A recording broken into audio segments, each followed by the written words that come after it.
Our opinions aren't too tough, rough, or gruff. We are proof that you don't have to be an expert to have an opinion. So just Shut up and sit down. This is Sports Stuff with Jim and Muff.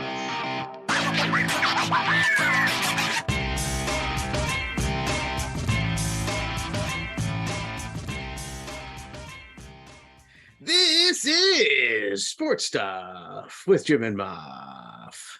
I always What up? forget like how loud you get. It always shocks me. Really? Like, I don't feel like it's that loud.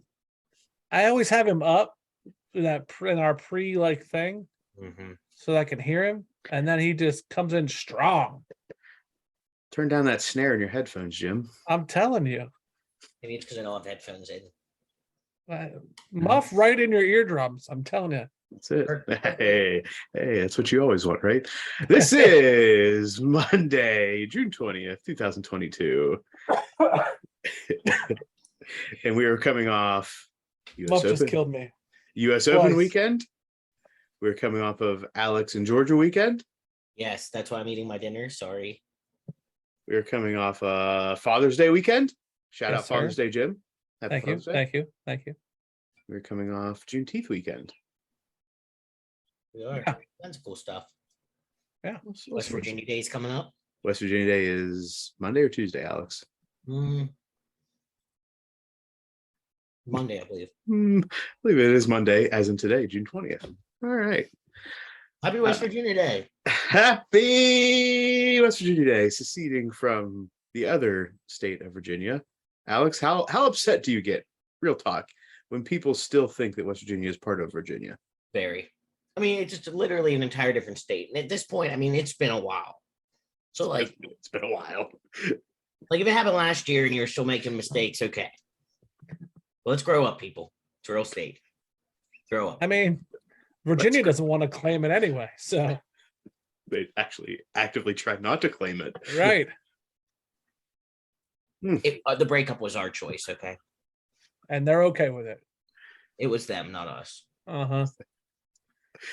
A phrase uttered around the world so many times. This past weekend, the US Open was played in the golf world. Yeah. The live golfers also participated. So is that how this is going to be? It's going to be the us and them. It's going to be the live golfers, those guys. Yes, I think for the foreseeable future, we'll talk about more about this in quick thoughts. But now some of this is coming more to me now. Like, I know the Masters was its own thing, but I also have come to realize this past weekend that every major championship in the PGA Tour schedule is its own thing. So the USGA runs the US Open. The Masters group runs the Masters. Obviously, the Open Championship is run by the people over in England and Great Britain. And apparently the PGA Championship is not run by the PGA Tour, but by a separate entity as well. So all four of those could theoretically invite live golfers to their events. Mhm. And the PGA Tour couldn't say anything. It's like the national champion, the Yeah. FBS championship, like all of that. Like, it's its own thing. The NCAA has no say in the national championship, Right. but they do. Wink, wink. Wink, This wink. changes my perspective on it, though. Because at first I was judging these like live golfers because I was like, how can you give up the chance to play at the Masters? I mean, all these big tournaments, but that's still on the table. Well, it's still on the table now. Nobody's come out yet separately. So theoretically, let's think about 1 second here. The US Open, I'm not getting into too much detail. The US Open is truly an open championship. So any golfer could potentially go through the qualifiers and qualify for the US Open, Gotcha. which could be a live golfer. Now, I don't know what the Open Championship, aka the British Open, how that goes, but I'm assuming it's similar. So we've got some options there. I can't call him a live golfer. Can't call him a live golfer. What do you want to It's call him? not What do you want to okay. call? What do you want to call him? You have a different They're name? just golfers. Like I'm not gonna The segregate them. golfers? You can't get all the golfers on the course. Saudi Jim. golf. I'm not segregating them. The I'm not gonna golfers. do it. Joe Biden fell off a bike this week. That happened. That happened. He'll get there. He did. the counter, which is I think is hilarious, is that Donald Trump is teeing off at a golf course, and people are trying to call this like similar feats of athleticism. I've seen a lot of people tee off on a golf course that don't belong anywhere near physical activity. Let me just say, I've seen his swing. I know a lot of people that fall Please off a break it bike. down. Please break it down for us, Jim. It's a lot like my swing. I tell you the God's honest truth. It's rough. It's a little teeter totter. Is that what we're going for? Yeah. A lot of people would fall off a bike, and I mean, I saw the video of Joe Biden. He had foot pedal. He had like foot. I don't know what they call those. What do they call those? when Them you have grippers. yeah, he was in the saddle. I'll call it he Yeah. was in the saddle. Yeah. I don't know if that's real. I don't know if that's a real term or not, but he was in the saddle. Yeah, it is. It is. I've heard them bikers say that. So I mean, Saddle up, boys. saddle up, click in. I think it's click in, right? Yeah. What it's like you bike on the weekends, Muff. I don't. I'm just a wealth of useless knowledge. As Alex knows, we've done trivia together. We have. Well, All right. Hey, Dan Snyder is going to be out of the country this week. Wink. Yeah. Are we? Dan, we'd like you to talk to Congress. Deuces. By the way, I'm going out of the country to a place where I cannot get any service. You're removed, Congress. I feel like he's going to take like COVID and ingest it, so he can't come back till he has a negative test. Can't come back. It's Got the COVID. COVID. Yeah.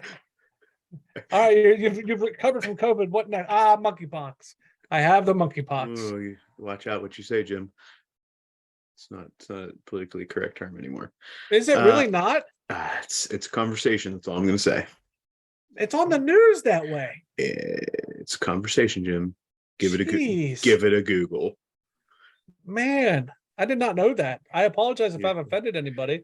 I just saw it on CNN that way. Well, there's I your wanted to problem. make a joke. What? Good But grief. I wanted to make Alex. a joke, but I feel like it was going to go too far, and I was going to make a comment about like, could he get like a vape pen? All right. Not going back. Oh, But I'm not going to because I think it's off color. But if I was going to make an off color joke, it would include a vape pen. I got it. You're good. We should make this thing keep trucking. Alex, real question. yes. This is totally on topic for you, off topic for the show. Okay. Is there any real information behind deodorants that have no, what is it? The aluminum. Yes. Is that a thing? Is that a thing I should be? I've thought about it. I just want to know if it's something I should consider. This is a sports show. What are we doing? There's aluminum in deodorants, Jim. I need to know. Yeah, I think it some people get a little more irritated from the aluminum. Uh. The aluminum free is a little gentler. Jim, think about this. Today is Monday, June 20th, and the Pittsburgh Pirates are 26-39, going 3-10 over the past couple weeks. These are the Buccos we've come to know, Alex. Can we talk about our list of priorities on this show? It was golf, Joe Biden on his bicycle, Dan Snyder, what kind of deodorant Muff's going to use, and then the Pirates. Right, the Pirates come last at this, let's be honest. That's about right, though. I think the Pirates come after my deodorant choice. Yeah, I think it's usual. I think we should bring that up. I think that's okay. Yeah.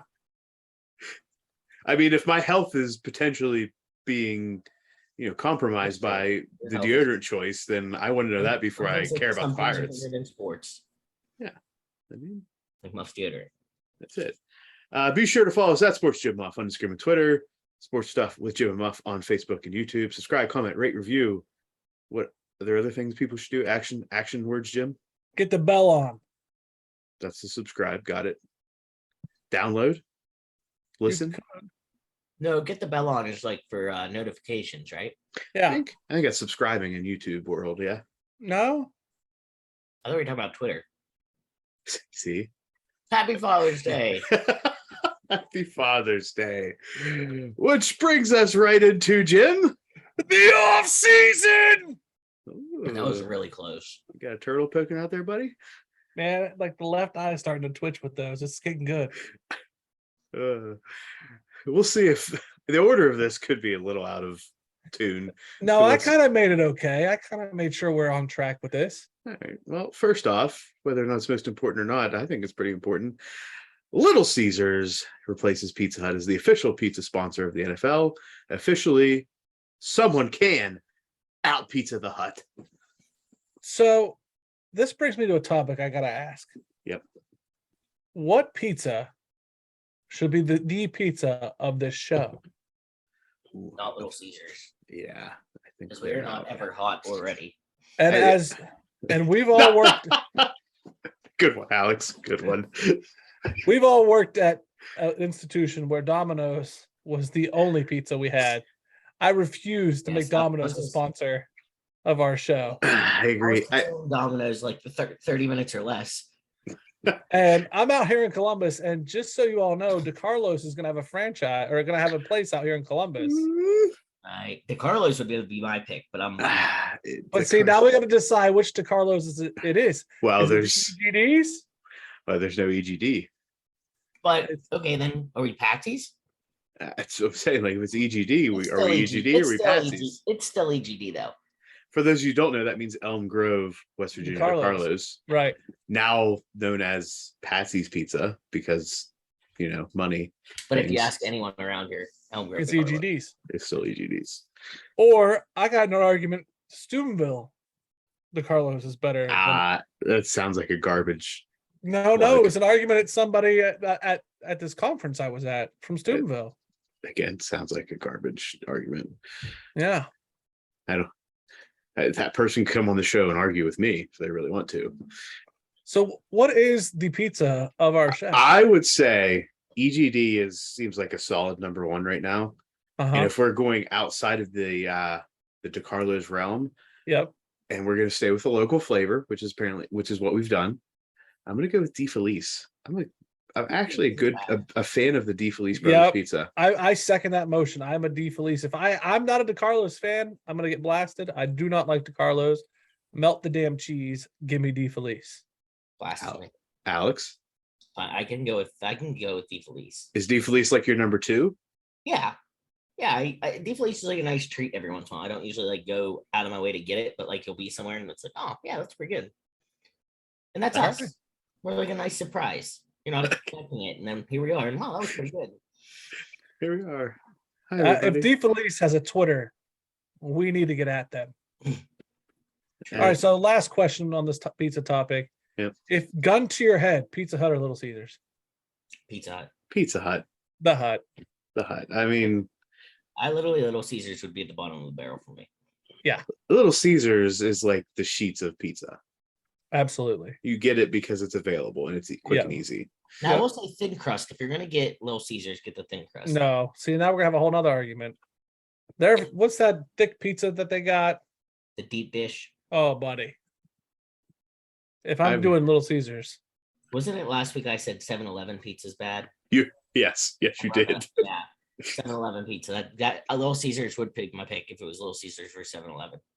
yeah, but I think we're all choosing the Hut. Yeah. Between these two, yes, the Hut. All right. The Hut wins out in quality. Well, to some real football topics now. Mike McCarthy and the Cowboys are fined $100K for violating rules for off-season practices, as well as losing one OTA practice for Because their practices are too rough. violating contact rules. So do they not have like the helmet condoms on? Is that the problem? They were too rough. They had too many mojo moments. Mojo moments? Mojo moments. Like They explain got- what that means in a physical situation. They were beating each other up too much. Like a big hit stick. Truck Too stick. many hit sticks. Too many right bumpers up. I was gonna say truck stick. Boom. Truck stick. Bum, bum, bum. And you got to think like this is probably good for the Cowboys. Like, I don't think that Jerry cares. Like, oh, my team's being too rough. Pay the fine. I like it. Like 100K means anything to Jerry. Yeah, he don't care. Now the extra practice might mean something to Mike McCarthy in the end. They got a preseason game. They're fine. Who they play in their first preseason game? Stat that. Who's got that? Who's got that info? I don't know. Let's go, Alex. Get on the stick. We'll move on to the Steelers while you look that up. Okay. Minka Fitzpatrick signs a 4-year extension with the Steelers worth $21.5 million in the signing bonus and base salaries from 14.5 to 17.6 over that 4-year extension. Now, this first year is like only $4 million towards his base salary, which is, again, some of the salary cap gymnastics that we've seen with some of these major signings is this first year, not a big deal. Over the next 4 years after that, big deal, bigger deal, I should say. Okay. I don't see why this is news. This is news for me, and Alex can speak to this. The Steelers expended a first-round draft pick for Minka Fitzpatrick to come from the Dolphins in Steelerland, traditional Steelerland. And I'm not going to say I'm still included in that. Whenever a first-round draft pick was given up for Minka Fitzpatrick, I was like, are we really going to do this? Steelers very traditional, very conservative in their draft pick situations. And when this happened, I was like, was this worth it? I'm going to say at this point, this was more than worth it. I think he's the highest paid safety now. Yeah. Okay. This is more than worth it as a Steelers fan. Alex, do you feel the same? Yeah, I agree. Okay. Just so we all know, it's the Broncos on August 13th. Oh, so Russ is going to cook for a series against the Cowboys. Okay. We don't care then. Got it. I agree with Jim now. What do we care about this? Yeah. Let's go to our buddy Dan, and this is now going to be the longest segment about the command, or what are they called now? We are the Commanders. Bup, ba-dup, bup, bup, bup, bup. Okay. They are the football team, Commanders. Alex, you're a year away. We're the Commanders now. Oh yeah. No longer the football team. I was thinking Guardians, Cleveland Guardians are next to them. Yeah, that's where I get mixed up. Which team is which? Yeah. And the Chiefs still exist. But Dan Snyder will not be testifying this week, as we've talked about, at a Housing Oversight Committee hearing. He has been afforded an opportunity. This is somewhat breaking news over the past few days. Yeah. To do so with additional accommodations, as he said he would be out of the country. And there was some controversy about the information that was available to him when he was testifying. Mm-hmm. They're imploring him to testify. Is what I heard today. They're imploring. That's the good word. That's the good word to say. We would like you to. We can't force you, but we'd really like you to do this. Aren't there like legal rules about like if you're like subpoenaed to a court or something and you like run away? You got to be subpoenaed first, and we have Zoom, so I don't understand why proximity to the place matters. But you actually have to be subpoenaed, and they haven't pulled that trigger yet. Gotcha. Because then he like could not flee the country. Well, he could flee. Yeah, but they could still make it. They could still compel him. Yes. To testify through virtual means at this Yes. point. Yeah. Whereas like 2 years ago, be like, oh my God, he fled the country. What are we going to do? What are we going to do? Oh my gosh. Like we don't have computers and internet and things. If we're silver linings, COVID brought us a lot of good technology. Correct. I think the technology is already there. We just realized how we could utilize it. Right. So yeah, Dan Snyder. Okay. Is his wife not a viable substitute? We're not talking about this. Like, didn't she like take over a lot of the day to day? Yeah, this is a joke. We called them the Mrs. Snyders. This is a joke. This is a ruse. They're gonna put Goodell in his place. Like, oh, you think Goodell's gonna be put in his place, Jim? You have something else coming. That man is no. Wait, they're using Goodell. Okay. To be in Snyder's place. I didn't mean like they're putting Goodell in his place. Goodell is like a verbal gymnast. Like he can talk for 2 hours and say nothing to anybody. Yeah. Well, that's what happens in Congress. So he's like he's gonna fit right in. He's perfect. Yeah. He represents 32 billionaires. If people think that Congress scares him, I think that he's gonna be right at home. Right. He's gonna be right. In fact, he's gonna be like, how do I get one of these jobs? Like right. A lot less pressure. Can I sit here? Once I leave the NFL, can I get one of these cushy jobs where I just like show up for 30 days a year and talk to people and people still listen to me? Like, is this a good this is good. Yeah. This is, trust me. And other Washington news, Coach Ron gets his own fine of $100,000 and stripped of 2 OTAs for also having rough practices. Why did Ron lose 2 and McCarthy only lost 1? I think he went a little harder in the paint. Gotcha. There were like 2 truck sticks in his, only Was- 1. Yeah, Okay. Were these like Oklahoma drills? Is yeah. that I think like we see on the beach at spring break. Is that what they're doing? I think it was a matter of how many contact practices he had versus Mike McCarthy. So they like fish it out there, like, hey Ron, don't do another one, and then you do another one. They're like, yeah, yep, exactly. Got him. Yeah. got him. Can't tell me what to do. Oh, but we did. And lastly, in Washington, related to Washington, I got you. Congresswoman Carolyn B. Maloney introduced a bill Friday that would curb the use of employers using non-disclosure agreements to prevent employees from discussing potential workplace misconduct. Maloney, who is the chairwoman of the committee investigating Washington, cited the team as the reason for this legislation. I like it. You should be allowed to say if something bad's going on, right? Yes, you should, but if you sign something as a term of employment, But she's saying, but she's outlining the Maloney's saying we should not be doing that. We should stop using that. Correct. Okay, then But- go Maloney. can. Baloney. I don't think it's baloney, but can that translate to a private business? Yeah, apparently you can, and she's trying it. And if you like non-NFL news, Vince McMahon is stepping down from CEO of the WWE because he had this secretary sign non-disclosure acts of having an affair. Like- she got $3 million, right? And that's Like, if you sign it and get the money at the same time, I'm not saying that makes it right, but like you knew what you're getting into. Like when That's it comes down to like the affair thing, as long as they're 2 consenting adults, that's kind of a personal matter they should deal with.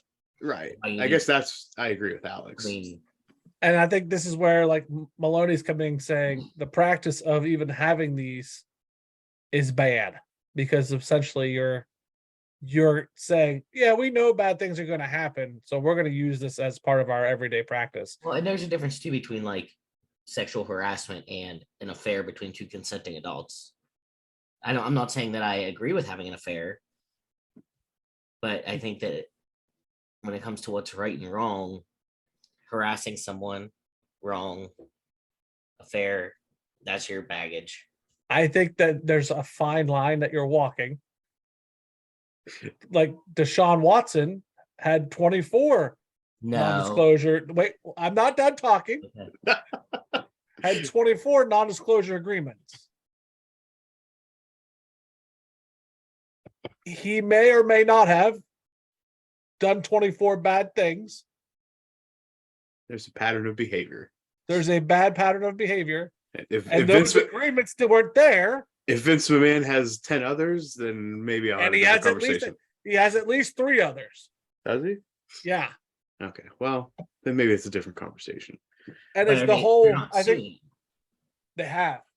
Oh, really? Is his daughter part of any of those? Like, is she the byproduct of any of those No. NDAs? No, but Not that I know his right. relationship history. You know, My whole but- point here is that Maloney is saying, listen, let's get out of the practice of using these and have some transparency. What's okay? I'm fine with that. Quick side road. What's the transparency then? In your business practice. Like maybe we don't have bad shit happen, then you just keep everything above board. So if you have a situation where you would have an NDA, what do you do now? You don't have those situations. Well, what's the outcome though? You fire that person. You fire Vince McMahon because he had relations with somebody that resulted in a child. If you use stockholder money to cover it up, yes. So you just tell everybody, "Hey, I had sex with this person. We had a kid. But now that we're out in the open, we're good."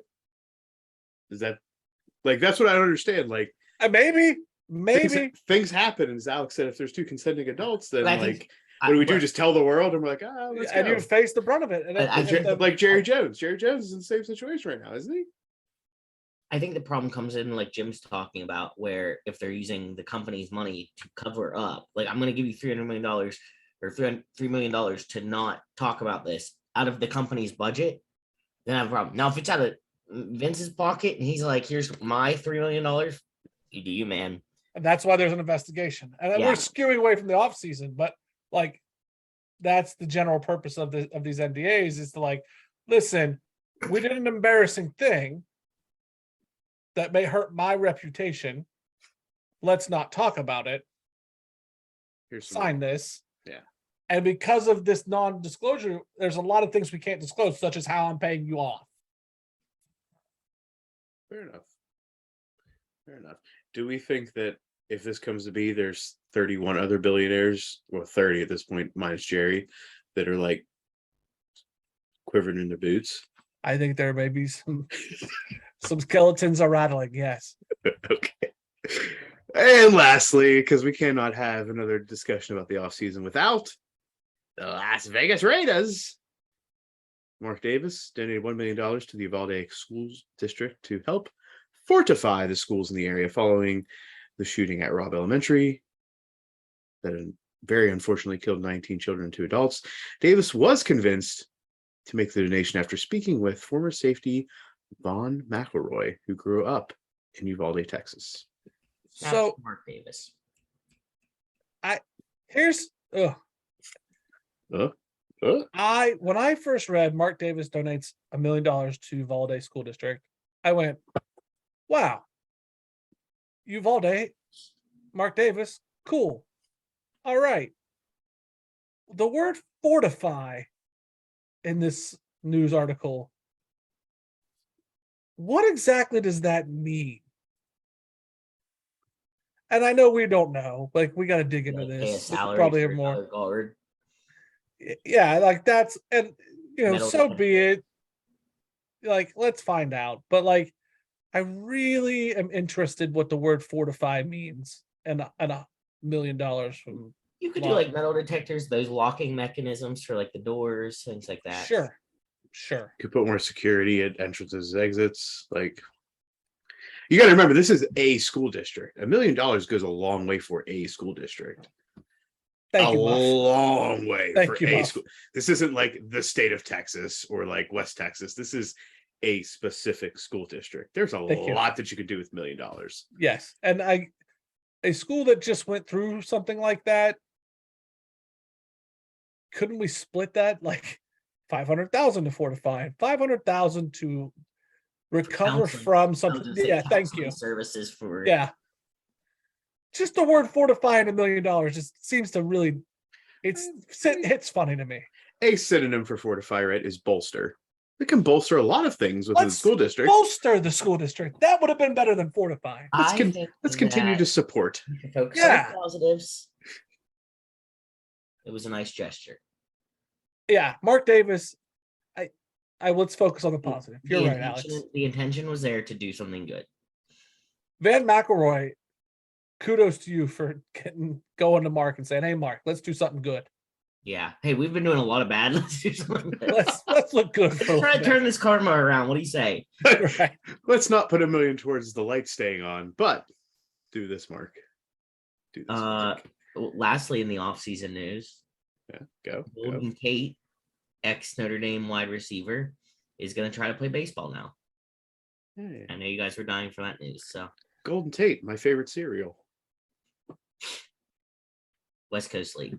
Apparently, he was drafted in the MLB. Yeah, out he of high does school. have baseball connections. Do we know where he wants to play? I don't know. He's in some West Coast league. Is But it's something lefties. I don't know what it was. That's the team. But he was drafted in 2007 and 2010. So out of high school and before he left college, I'm assuming. This is the 07-10. Yeah, because he played baseball at Notre Dame as well. Yeah. So there you go. That's your fun fact for the day. And my quote for all the league fans, you got that. Anybody else is looking at me like, what the hell did he just say about cereals? Yeah. And that wraps up, Jim. The off season. This is Mount Massive. Yodel-a-hee-hoo. That was a little more aggressive. Usually you do like a peaceful Hawaiian landscape. Like this is Mount Well, Massive. when we were rehearsing it, you were very formal, so I tried to see how it felt. I'm tired. So in today's Mount Massive, we're gonna go over the 5 athletes / teams, but it seems like we all went athletes that should have won but did not win a championship / title. I'm gonna go with Alex first. I will tell the listener if you're new to the show, this is in no particular order, probably from Alex. Yeah, no, I get stressed out when I try to order things, so I usually don't. All right, on my Mount Massive, Barry Sanders, Ken Griffey Jr., Randy Moss, Dan Marino, Charles Barkley, with an honorable mention to Allen Iverson. Because I was going to interchange Allen Iverson with a couple people other than my most firm, I think were Dan Marino, Ken Griffey, and Randy Moss. And the two ends, Charles or Barry. I can't argue with it. No. That's the Good first time I list. think I've said something. I didn't put anything ridiculous in it because there were so many good people to pick for this one that I had trouble narrowing it down. I didn't need to fill a 5th spot with someone just to piss you guys off. Yeah, I can't argue with that list. Yeah, this is tough. I'm really impressed with the Barry Sanders. Yeah. I think he gets lost in the shuffle a lot of times. Yeah. Yeah. He only played for 10 years, but still, he was Barry Sanders. Yeah. So I'm gonna go with my list next. I'm gonna start with my honorable mentions. LaDainian Tomlinson, Barry Sanders, and Barry Bonds are my honorable mentions. Ooh, Barry Bonds. Asterix. I put them. My list is comprised of people I liked, and my honorable mentions. I like all them. They may have been on shit teams that didn't have a shot at it, but they were great players. Now for my list, and I'm going to take the Alex approach in no particular order. Allen Iverson, he had a shot at the title in 2001 with the Sixers. Randy Moss, 2007 with the Patriots, and 1998 with Minnesota, his rookie year when they failed to clinch the NFC title. Dan Marino lost the Super Bowl to the 49ers. Jim Kelly / Bruce Smith. I couldn't figure out which specific player from the Bills I wanted to put on there, but the Bills in the 90s. And then Dale Earnhardt Jr., the most popular driver. Praise hell, praise Dale. Never had a title. If anybody should have had a title, I think he should at least had one. Is there a year that he was really in the running? I obviously I don't know much about NASCAR for this. I think the year after his father died, he probably could have made a crack at it. So those late DEI years before he made the switch to Hendricks, he probably should have. This is how much I know about NASCAR. I was just well, I thought he won a Daytona. I realized now that they're very different things. Yeah, he did win a Daytona. He won a couple Daytonas. He just didn't win. He didn't win the race for the cup. Right. The cup. Yeah. Yeah. Piston Cup. He did what in his cup? The Piston Cup. Pew pew pew pew pew pew pew. Ciao. Okay. I hate you guys. Go ahead, Muff. Before we get into this, I do not have Allen Iverson on my list. He would probably be my honorable mention. Can anybody name any player that was on an Allen Iverson team? Mutombo? That was a late stage of career Mutombo, wasn't it? Yes. Am I right in that? Yes. I remember Eric Snow being on that team. I didn't remember Dikembe Mutombo until you said it, and that's about it for me. How do you spell Mutombo? What's that? I have no idea. What'd you say? How do you spell his name? Dikembe, Dikembe. That's his first name. Okay. Mutombo. I am proud of you for knowing all that, but He I did. never question Muffin You, spelling. you've met me, correct, Alex? Yes, Yeah. no, I know. I was proud of you for knowing. I just needed enough to pull it up on Google to fact check. Yeah, he was on there. He was 34 years old that He was- season. definitely was older. I thought. I didn't remember. Yeah, If you didn't say that, I would not have remembered it. So kudos to you, Jim. thank you. Mine in no particular order this week. I have the Buffalo Bills. So I mean, there are multiple players on the teams from 91 to 94, and I'm sure won a Super Bowl at some point in their careers. But I'm going to focus on Jim Kelly, Bruce Smith, and Thurman Thomas, as well as Scott Norwood, who I don't believe ever won a title Mhm. either. Jim Kelly, Bruce Smith, Thurman Thomas, like the engines that made that run. And then Scott Norwood, who was the kicker, who was wide right, I believe, that missed on giving them the opportunity to win a Super Bowl in, I think it was 92, if I remember right. Dan Marino, I mean, to me, the best quarterback to have never won a Super Bowl for all of the reasons that we already know. Dan Marino is Dan Marino. Reggie Miller gutted it out in Indiana, the mecca of basketball, only to never win a championship. So Reggie Miller, I think, could have, Reggie Miller in this era would have just jet set to some other larger market or a team that had a championship opportunity. So the fact that he stayed in Indiana and was competing against Michael Jordan in his prime, I think says a lot to what he tried to do in the state of Indiana and for the Pacers. Next, I have John Stockton / Karl Malone. MJ obviously cut down their best chance in last championship of his career. But John Stockton, at the time, the career assist leader, Karl Malone, actually the MVP in that final season, could have theoretically and realistically had a championship, at least one, if not for Michael Jordan. And lastly, Patrick Ewing, a man who also ran to the greatness of MJ and really could never get it done by himself. He needed the Kobe to his Shaq. And let's be real, John Starks was not that person. Neither was Spike Lee on the sidelines. So there's my Mount Massive. Yeah, I was. I'm going to speak to your list real quick, Muff. Yeah. I hate Reggie Miller. 1, 2. I'm not a big fan of Patrick Ewing, but I think that's a good pick there. Reggie Miller is who inspired me to pick this topic because I am shocked he never won a championship. Yeah. I still hate him. Now for people who like we never mentioned that I found on a list, Dick Butkus never won a championship. Ted Williams never won a Teddy Ball Game. Ty Cobb never won a championship. 3 people that are on this list that like Tony Gwynn is another one. Yeah. You know what? I knew about Tony Gwynn, but definitely didn't like register in my mind. Yeah. I think baseball is such an individual sport. Yeah. Like I don't think of players in baseball for how many championships they've won, like I think in basketball, right? Like I just think of their greatness as an individual. But you would think like Dick Butkus, like yeah, or Ted Williams, like these greats that you hear of, you be like, oh yeah, gotta have no championship. So, but that's Mount Massive. Interesting little topic. If you have topics for Mount Massive, starting to run dry here in the dog days of summer, hit us up. Yodelay hee hoo. I never know if I'm supposed to do it when it's closing. So yodelay hee hoo.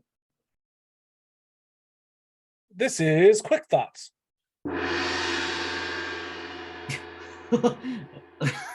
Sorry, I got distracted by Muff's gong. Oh, hello, everyone. Welcome back to this week's Quick Thoughts. I always say welcome back to this week's Quick Thoughts. I think I should say welcome back for this week's Quick Thoughts. It works either way. It's an Ab Fonzie situation. I'll work on it for next week. Choose your proper conjunction. Have at it. We're going to start in NCAA football realm with Notre Dame and Coach Marcus Freeman. Oh, goodness. Marcus Freeman says, I'm not saying from top to bottom, but the majority of our kids, I want to say this the right way, are pushed to learn and their study habits are formulated every day. You can't cheat academics at Notre Dame. Freeman brought up 2 most significant football stops in his career at Ohio State. Freeman played defensive back for Tressel, eventually becoming a fifth-round NFL draft choice of the Chicago Bears. At Cincinnati, he earned a reputation as one of the nation's best defensive coordinators. You don't go to class at places like that. Freeman said rhetorically, okay, take some online classes, show up for your appointments. At Notre Dame, you were forced to go to class every day. You're forced every day to go to class. Freeman later walks his statements back. I wanted to set the record straight. I was misquoted by Dennis Dodd in this article, and keywords were missing from the quote that upset a lot of people that I care about. Freeman told 97.1 The Fan, Columbus radio, I'm very proud of my 2 degrees from Ohio State. I would never discredit the quality of education those degrees represent. I was just specifically really talking about the academic rigors of Notre Dame. Jim, this seems No, No? Muff first. all right. Muff. Oh, this is hilarious. Oh, I feel like Marcus Friesen was called by somebody at like the bursar's office and was like, yo, stop talking about this, or we're going to retract your degrees because underwater basket weaving, which you took to get your 120 credits, is no longer going to be represented by your transcript. So let's be honest. I think I want to say, and I can't speak to this obviously out of my own experiences, but Notre Dame, I believe, does have a higher academic rigor overall than Ohio State. At this point, let's be honest, there's no Power 5 conference aside Stanford, maybe. I don't know. What other schools? Stanford, Northwestern. Like, there's only maybe 5 or less schools that have academic rigor that I would say is never compromised by the athletic prowess of the institution. Notre Dame probably has a higher academic rigor than Ohio State overall, but let's not joke ourselves in saying that there is not a North Carolina Chapel Hill situation, which has been under scrutiny for multiple years, where there's not something going on. So Marcus Freeman saying this, I feel like he was trying to get a leg up on the competition and it just backfired on him. Jim? The first game of the season, your new season, is against Ohio State. And you have just given... And you just put corkboard fodder on the board. And you have friends from Ohio State. Like true blue friends, Bobby Carpenter, James Laurinaitis is on your staff. Whoa. Don't throw around James Laurinaitis. Wasn't he also named in that Vince McMahon situation? His father, at least. No. Wasn't he? Wasn't. Wrong guy. You Wrong sure? Guy. You sure? Yes. His uncle, I think. Who's also named James? John Laurinaitis. Okay. It's his uncle. Okay. Anyway. Fair enough. Move on. I apologize. Anyway, you're naming a lot of people. You're naming an institution that, like, you got a lot of history with. People are going to come at you, and you're going to make a lot of people mad. What are you doing? Now, to Muff's point, I agree with everything Muff said. But this is not the bear you want to poke. And this is the first game you got to play. I think, and this is just my opinion, and I'm probably going over, but in my opinion, Notre Dame had a leg up going into this game. You were killing the recruiting game. You had James Laurinaitis. You had a strong footing, and now you kind of gave a little bit of momentum the other way by running your mouth. That's my opinion. My 2 cents on the matter, which I don't always put in, but I'll give 2 cents here. You're demeaning your own degree. Like, that to me is the glaring issue of this. Like, that'd be like, say I went to, Florida State. I graduate from there. And being like, yeah, Florida State's easy to get a freaking degree in. Super easy. Not even that tough. Like, why would I say? I didn't go to Florida State for the listeners. I was just giving a random school. But like, well, I don't get it. All right, moving on. Speechless. All right. The NCAA's Transformation Committee on Thursday announced recommendations that would provide athletes with windows to enter the transfer portal each year, as well as changes to the current infractions process designed to result in faster outcomes.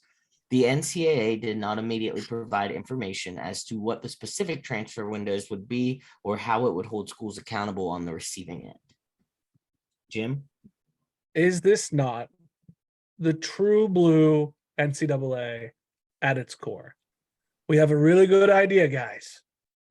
It's going to fix some problems. We don't have all the details yet. We got an idea. Now, if they come up with fixed windows, I think it will fix college football to some degree. They're going to botch it. They're going to mess this whole thing up. That's my take. Muff. This is lobbying at its finest, right? We have this very great idea. Now let's listen to everyone else tear it down or build it up. Mm-hmm. Power five coaches. Nick Saban, you have something else to say on this? Like you did about Right. Texas A&M's recruiting class? You want to come out and say something? Because we'll listen, and maybe it'll go into how we actually implement this. Yeah. So I mean, this is the NCAA putting out their feelers, like in realizing, hey, we have to do something, and we're going to do something, but let's see what the most powerful people in college sports really want to talk about, if they have thoughts on it. Like, oh yeah, this window sounds like a great window. And you got Jimbo Fisher being like, oh well, I need an extra month, so let me add like April to August to this situation. Like, Yep. So I mean, the NCAA is doing what the NCAA does. Like, Yep. Another idea that's a grand idea, and they launch out without the details ironed out, and then it becomes a CF, just like the entire transfer portal and the NIL deals and everything else that they try to do. Yep. Alex went hard in the paint right there. Out of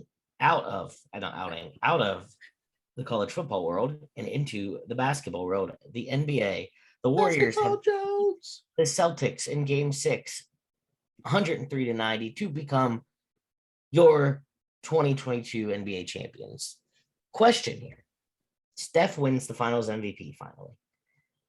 At this point, who do you take, LeBron or Steph? Ooh. This is me, right? Mm-hmm. At this point, who do you take, LeBron or Steph? At this point, I take Steph. As a player, over the totality of their career, I still take LeBron. But Steph is somebody right now I can still build a franchise around. LeBron is unfortunately at the waning end of his career. So at this point, I take Steph. Okay. If that's the question we're at hand here. And way to go, Warriors. I mean, let's be honest, like fake Clay, number one, fake Clay is a whole topic unto itself. But the fact that the Warriors, were relatively small odds coming into the playoffs to win the championship, they came on when they had to come on. So kudos to the Warriors. Jim? I would take Steph over LeBron at any point in their career. Ooh. That's bold. I like Steph's demeanor, the way he handles business. I like his personality. I like what LeBron does outside of the game. I like what he does for the state of Ohio. I like how he handles social issues.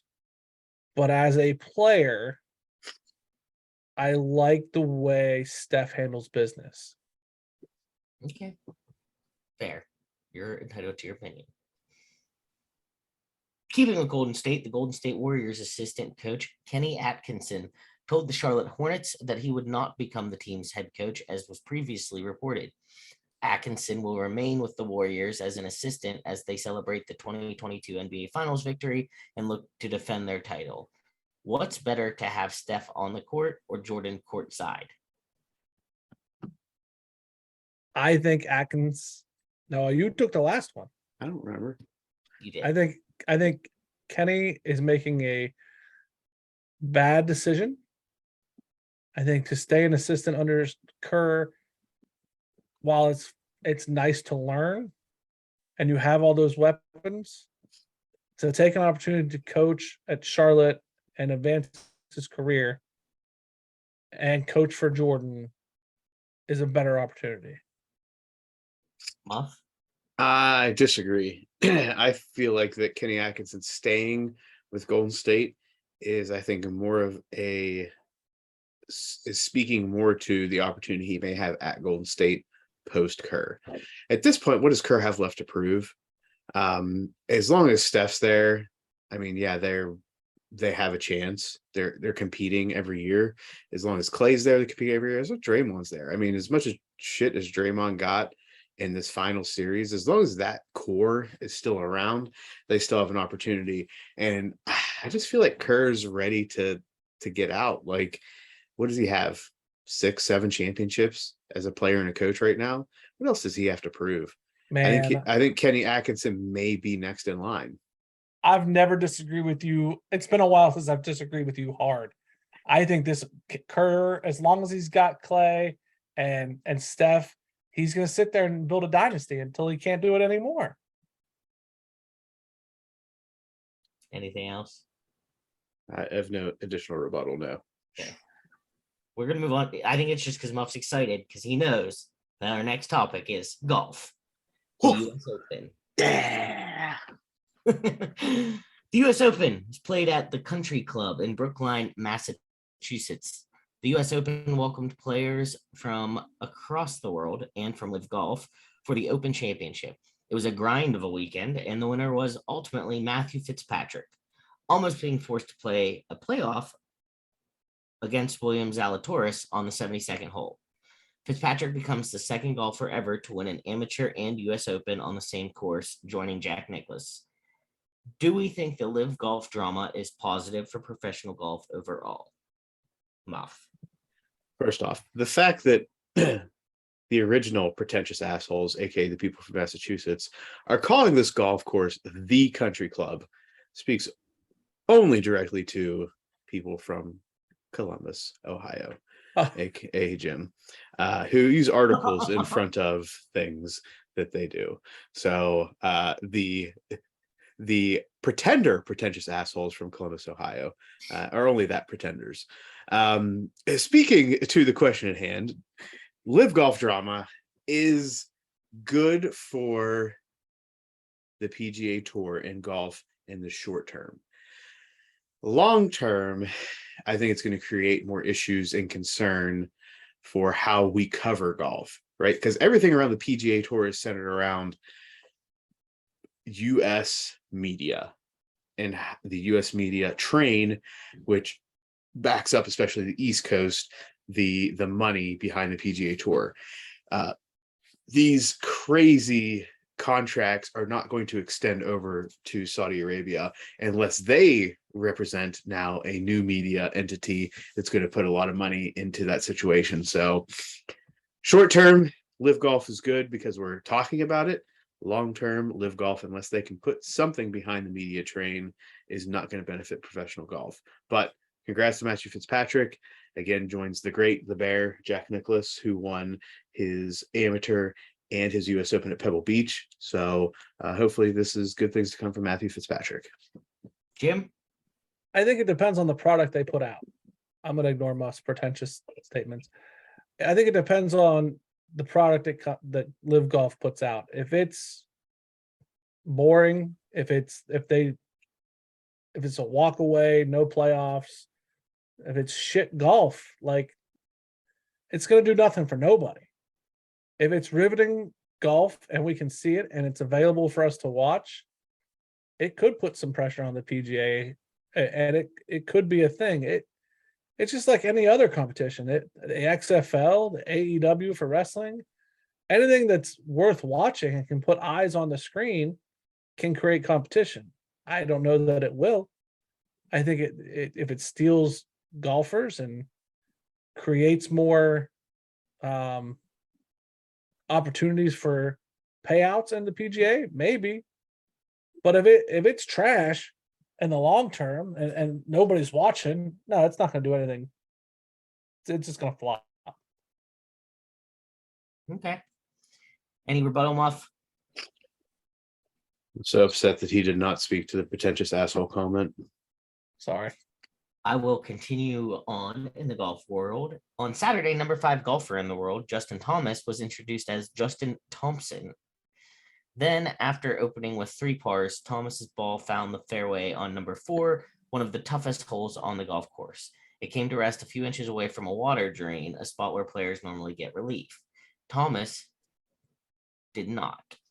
He was not in any danger, and that it wasn't obstructing his swing in any way, so he played from where the ball came to a rest, from a weird stance. Thomas laid the sawed over wedge into a bunker 50 yards shy of the green. He then goes on a rant. That's what pisses me off, because so many other people would lie about being able to hit that. But it's just like, I'm not going to hit it. That's bullshit, man, Thomas said after the shot. His third failed to reach the green, and Thomas walked to the fifth tee box with a bogey. Muff, please discuss this. Peek behind the curtain here. So in this situation, yes, he is near a storm drain. In this case, it's on the course. And what I didn't see this specifically. Let me look. Danger, obscuring swing. If he's in the fairway, which may be the case, you can never be sure. When there's a storm drain in play, this could be from the rough. If the shot itself is not impeded, if there's not an issue with you hitting the shot, so if the storm drain itself does not come into play, then typically you're saying, okay, this is not a hazard or a concern, so you hit it, play as it lies. Like, this is Happy Gilmore, right? I have to hit on Bigfoot's fat foot, so why doesn't he have to? So you play it as it lies because it's not influencing the shot. Now, in the PGA Tour and at PGA Tour events, they have, you know, all of these different people on the course. So there's like multiple rules officials, and just like during a basketball game or anything like that, there's multiple people that have some say into what actually happens. Now, in this case, there's like a rules official that comes there, and maybe 2 or 3 on the course at the time. And if one person comes in and says, this is what it is, I don't know what to tell you, but you're going to have to hit as it lies, then you have to hit it as it lies. You can ask somebody else to come in, but again, you're probably waiting 5, 10, 15 minutes to get an additional ruling. So Justin Thomas just took this ruling at face value and said, okay, I'm going to hit it. He may have said, I mean, as it speaks to, that he could hit it from that lie, but he was looking for a favorable ruling, which may go to show that he was like, I hope I get a drop. But if somebody says no, I'm still going to hit it, I'm just going to be pissed about it later, which I think kind of shows that he was waffling a little bit on his stance on this particular ruling. So golf, like a lot of things, is very subjective. There's not really an objective situation like, oh, you're 6 inches from there. It's, does it impede your swing or impede the situation at hand? So that's what I have to say. Jim? He's calling out other golfers and calling them like liars in a game of honor, to say like other golfers would lie about this shit. Is that okay, Muff? That's what more I want you to speak to. Like, Okay, if he's on record saying other people would lie about this shit, does Well, other does golfers that create may. issues? Other golfers may say, oh, well, I'm going to swing like this, right? So I'm going to swing. I don't, without seeing this specifically, say, I'm going to, my swing path, because maybe I'm not going to hit the ball directly at the pin. Maybe I'm going to hit it straight to the right. Maybe that's my planned shot. Oh, and because I'm doing that, this drain right here may come into play. So I think this is a problem. Well, you get relief, and then fuck it. Like, oh, I'm going to hit it this way now that I have this relief. So I get this club length or whatever it is and go from there. So like, it's golf is very much a, how can the rules benefit you? And if the rules can't benefit you, I mean, if anybody remembers, Bryson DeChambeau 2 or 3 years ago was like, hey, there's an anthill here. I can't hit it from here. Is the anthill really going to impact the situation at hand? Or is he just saying that because he's like, this is some hard ground right here. If I go about a club length left, it looks like some better grass. There's like grass here. I can hit the ball better. And if anybody remembers the situation, he was told, nah, there's like 2 fire ants there. Hit the ball, Bryson. So, I mean, that's another example of somebody who asked for relief but didn't get it because the rules official committee was like, nah, I see what you're doing and we're not going to let this go. All right. You drop the F-bomb and I'm happy. So let's go. That's all he wanted. All right, hockey top. The Avalanche open up a 2-0 series lead going into game 3 today, winning 7-0 on Saturday. Over under 5 games for this series. Jim? Oh, it's definitely gonna hit the under. The Avalanche are gonna roll. Let's see if we can get a live look at what it is right now. No, I mean, it's I've- Monday, Alex, Monday, Oh, you're as in right. today when the episode drops. Avalanche are just gonna. I mean, their skate so damn fast. It looks like they're like figure skaters out there just smoking like stones out there. It's insane. Muff? I'm gonna go with a push on 5. I think Tampa gets 1 in Florida because it's Florida, and who knows what kind of shenanigans they're gonna pull on the ice. I think Tampa gets I thought we 1 were gonna win. make the whole time. Nothing. What? You froze, Muff. I call a push. You Okay. did. I got the Push. push. Push on 5 games. Push. 4-1 Avalanche win. Push. The FIFA, push. the FIFA World Cup. 20. Ooh, doggies. Really mixing it up here today. Soccer talk. 2026 locations have been announced, and for the first time, 3 host countries have been appointed: Atlanta, Boston, Dallas, Houston, Kansas City, LA, Miami, New York, New Jersey, Philadelphia, San Francisco, Seattle, Guadalajara, Mexico City, Monterrey, Toronto, and Vancouver. Thoughts on the FIFA World Cup, Muff? What? No, Jim. Sorry, Jim. I'm gonna take it. So Canada, Mexico, the US are all gonna represent in FIFA. My biggest issue with all this is that in North America, in America specifically, they're going to play these games in football stadiums.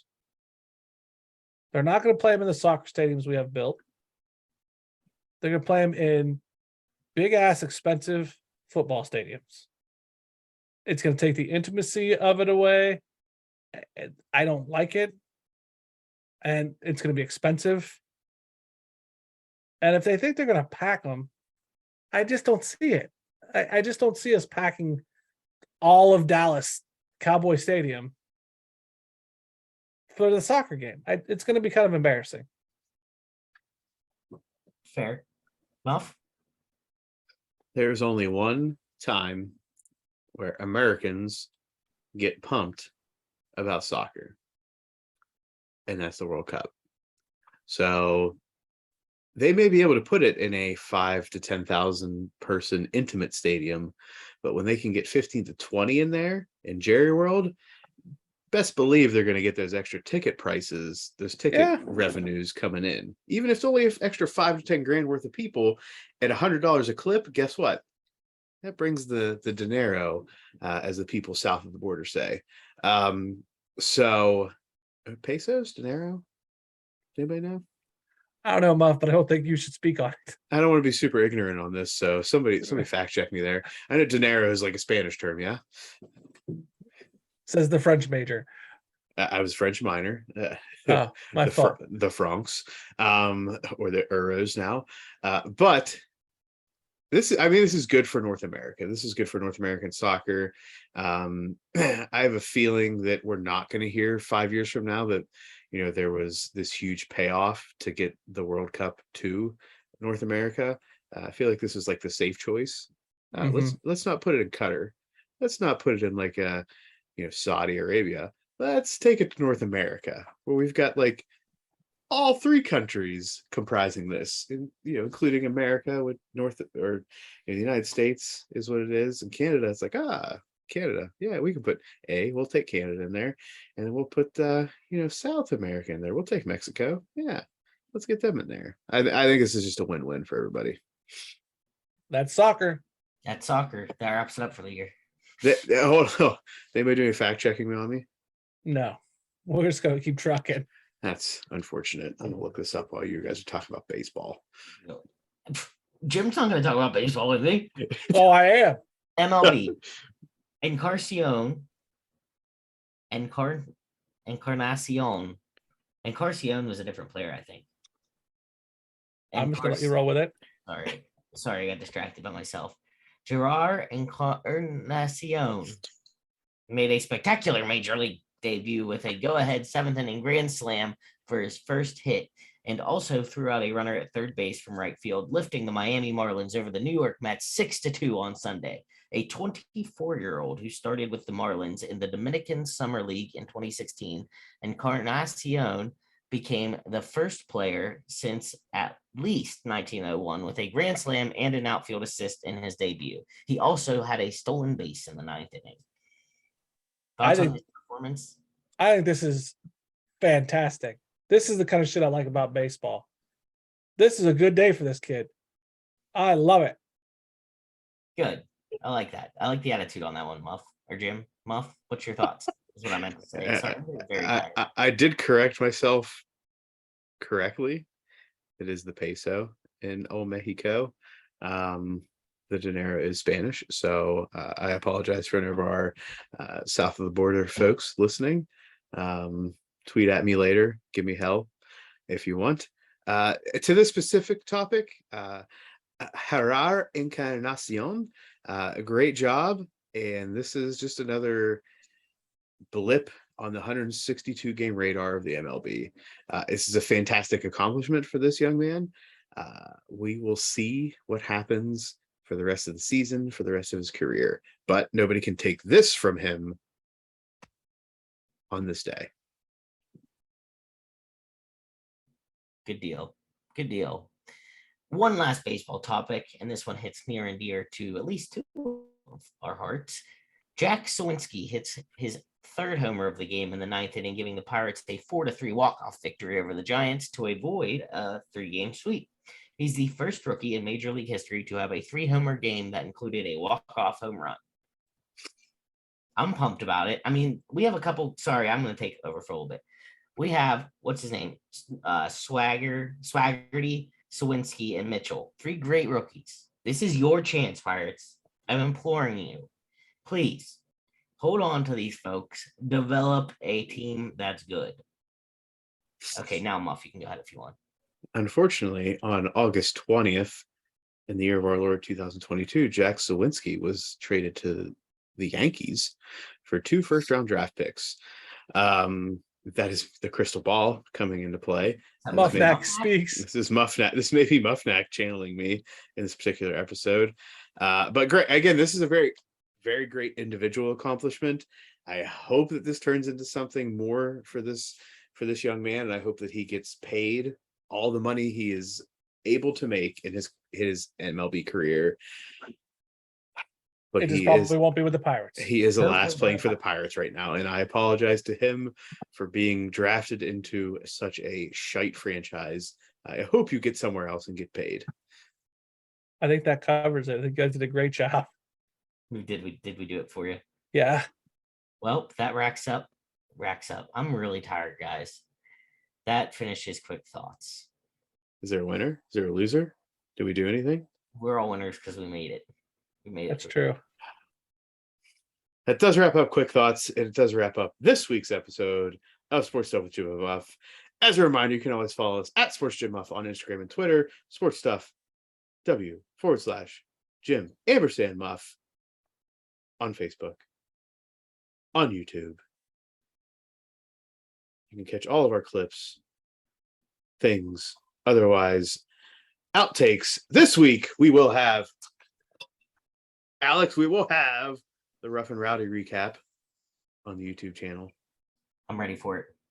Are you ready? I can't wait to rewatch it. It was a time to be alive. It was a time to be alive. There may be some things that are cut out. I apologize. I may have had a potty mouth that day. We will find out what gets in, what doesn't get in. And as always, to continue to make this ship roll on down the river, the canoe make its way down the stream, and to get us to the next level, you have to tell a friend, make a friend, be a friend.